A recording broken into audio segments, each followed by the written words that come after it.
Hello friends, welcome back to our channel Ananya Snacks and Recipe. இன்னைக்கு நாம சூப்பரான இனிப்பு தாங்க பார்க்க போறோம். ஆமா, தேங்காய் பர்ஃபி எப்படி செய்யலாம் அப்படின்றதாங்க பார்க்க போறோம். தேங்காய் பாலை எடுத்துக்கிட்டேன் ஆப்பத்துக்கு. மீதி அந்த தேங்காய் தூள் மாதிரி இருக்கும்ல, அதில தான் நான் பர்ஃபி செஞ்சிருக்கேன். ரொம்ப ஈஸியா செஞ்சிடலாம். வாங்க வீடியோக்குள்ள போகலாம்.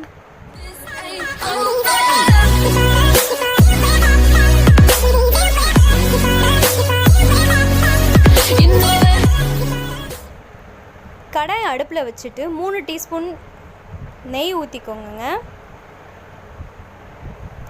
தேங்காய் பால் எடுத்துட்டேங்க தனியாக. அதில் உள்ள சக்கையை மட்டும் நான் தேங்காய் பர்ஃபி பண்ணுறேன். அது சூப்பராக வந்துருந்துச்சு.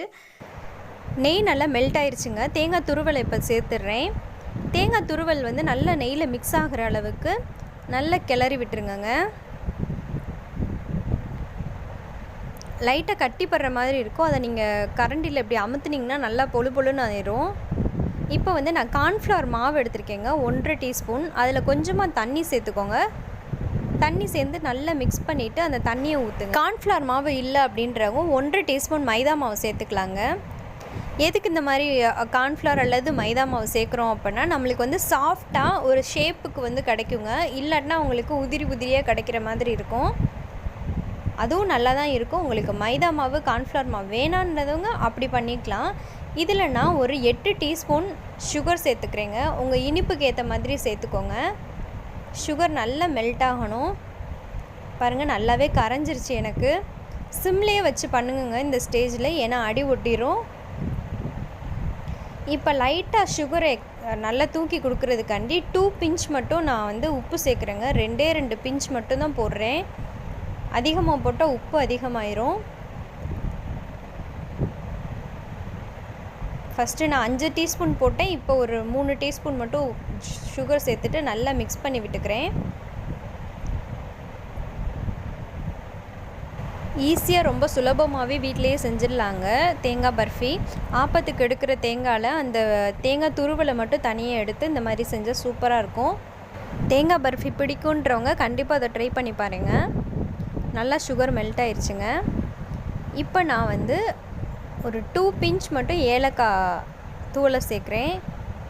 அல்லது உங்கள்கிட்ட ஏலக்காய் தூள் இல்லை அப்படின்னா ஏலக்காயில் உள்ள சீடு இருக்குல்ல, விதையை மட்டும் எடுத்து போட்டாலே அது ஒரு நல்ல வாசமாக இருக்குங்க. நல்லா மிக்ஸ் பண்ணிக்கோங்க. அவ்வளோதாங்க, நம்மளோட பர்ஃபி ரெடி ஆயிடுச்சு. ஸ்டவ்வை இந்த ஸ்டேஜில் அமர்த்திடுறேங்க. சூடோடையே நம்ம ஒரு பிளேட் எடுத்து அதில் நல்லா ஸ்ப்ரெட் பண்ணி விட்டுருவோங்க. ஏன்னா ஷேப்புக்கு நம்ம கொண்டு வரணுன்றதுக்காண்டி நல்லா ஸ்ப்ரெட் பண்ணி விட்டுக்கோங்க. உங்களுக்கு ரொம்ப ஒட்டுற மாதிரி இருந்துச்சு அப்படின்னா நெய் அல்லது எண்ணெய் சேர்த்துக்கோங்க. நல்லா நான் ஸ்ப்ரெட் பண்ணி விட்டுட்டேன். இது ஆறணுங்க. நல்லா ஒரு மணி நேரம் ஆறணும். இது நான் வந்து லேசாக தாங்க ஸ்ப்ரெட் பண்ணி விட்டுருக்கேன். உங்களுக்கு வேணும்னா நல்லா திக்காக கூட ஸ்ப்ரெட் பண்ணி விட்டுக்கலாம். நல்லா ஆறிடுச்சு 1 மணி நேரம். நான் கத்தியில் அப்படியே கீரல் போட்டிருக்கேங்க. ஸ்கொயர் ஷேப்பில் கீரல் போட்டிருக்கேன். உங்களுக்கு என்ன ஷேப் வேணுமோ நீங்கள் போட்டுக்கலாம். பாருங்கள், சூப்பராக வந்திருக்கு பாருங்கள். அவ்வளோதாங்க, நம்மளோட தேங்காய் பர்ஃபி சூப்பராக ரெடி ஆயிடுச்சு. இந்த ரெசிபி உங்களுக்கு பிடிச்சிருந்தா வீட்டில் செஞ்சு பார்த்துட்டு எப்படி இருக்குன்னு எனக்கு கண்டிப்பாக கமெண்ட் பண்ணுங்கள். பாருங்கள், ரொம்ப சாஃப்டாக வந்திருக்கு.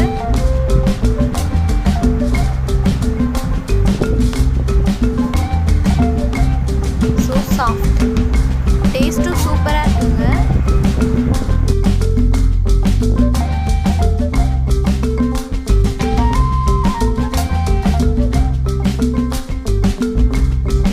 இந்த வீடியோ உங்களுக்கு பிடிச்சிருந்தா அனன்யா ஸ்நாக்ஸ் அண்ட் ரெசிபியை லைக் பண்ணுங்கள், ஷேர் பண்ணுங்கள், கமெண்ட் பண்ணுங்கள். தேங்க்யூ.